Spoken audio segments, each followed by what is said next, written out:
Breaking news ॾींदासीं। Mehran engineering university Jamshoro पारां हर साल डीपले सां तालुक़ रखंदड़ ज़रूरतमंद शागिर्दनि खे कुलदीप सूटड़ स्कॉलरशिप ॾियण जो ऐलान कयो वियो आहे। अव्हांखे आगाह कयूं पिया।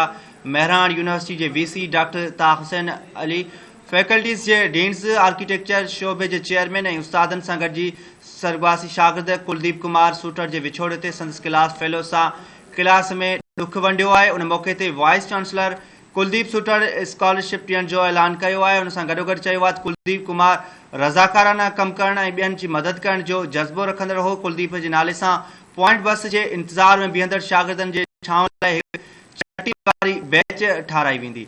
इहा ब्रेकिंग न्यूज़ आहे, अवां सां शेयर कयूं पिया। मेहरान इंजीनियरिंग यूनिवर्सिटी जामशोर पारां हर साल डीपले सां तालुक़ रखंदड़ ज़रूरतमंद शागिर्दनि खे कुलदीप सूटड़ स्कॉलरशिप ॾियण जो ऐलान कयो वियो आहे। अव्हांखे आगाह कयूं पिया। कुलदीप सूटड़ कुझु ॾींहं अॻु रत अतियो करण दौरान हू फोत थी वियो हुयो। अव्हांखे आगाह कंदा हलूं पिया। मेहरान यूनिवर्सिटी जो वीसी डॉक्टर ताह हुसैन अली, फैकल्टीज़ जे डीन्स, आर्किटेक्चर शोबे जे चेयरमैन ऐं उस्तादनि सां गॾिजी सरगवासी शागिर्द कुलदीप कुमार सूटड़ जे विछोड़े ते संदसि क्लास फेलो सां ॾुख वंडियो आहे।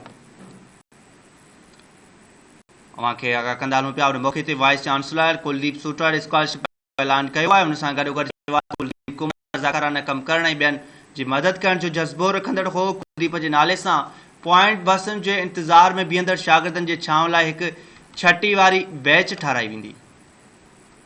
ब्रेकिंग न्यूज़ आहे जामशोर मां, अवां सां शेयर कयूं पिया। नाज़ीम, मेहरान इंजीनियरिंग यूनिवर्सिटी जामशोर पारां हर साल डीपले सां तालुक़ रखंदड़ ज़रूरतमंद शागिर्दनि खे कुलदीप सूटड़ स्कॉलरशिप ॾियण जो ऐलान कयो वियो आहे।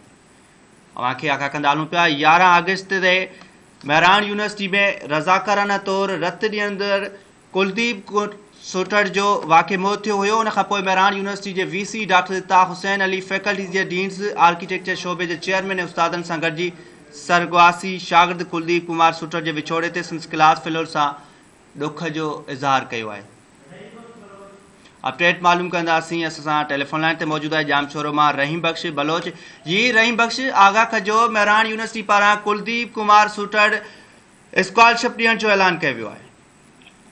जी बिल्कुल रिज़वान, मेहरान यूनिवर्सिटी जे वीसी डॉक्टर ताह हुसैन अली, फैकल्टी जे डीन, आर्किटेक्चर शोबे जे चेयरमैन ऐं उस्तादनि सां गॾिजी शागिर्द कुलदीप कुमार जे विछोड़े ते संदसि क्लास फेलो सां क्लास में ॾुख वंडियो आहे। वीसी पारां कुलदीप कुमार जे नाले ते हर साल डीपले वासी ऐं भरपासे वारे इलाइक़नि सां तालुक़ रखंदड़ ज़रूरतमंद शागिर्दनि खे कुलदीप सूटड़ स्कॉलरशिप ॾियण जो ऐलान करे छॾियो आहे।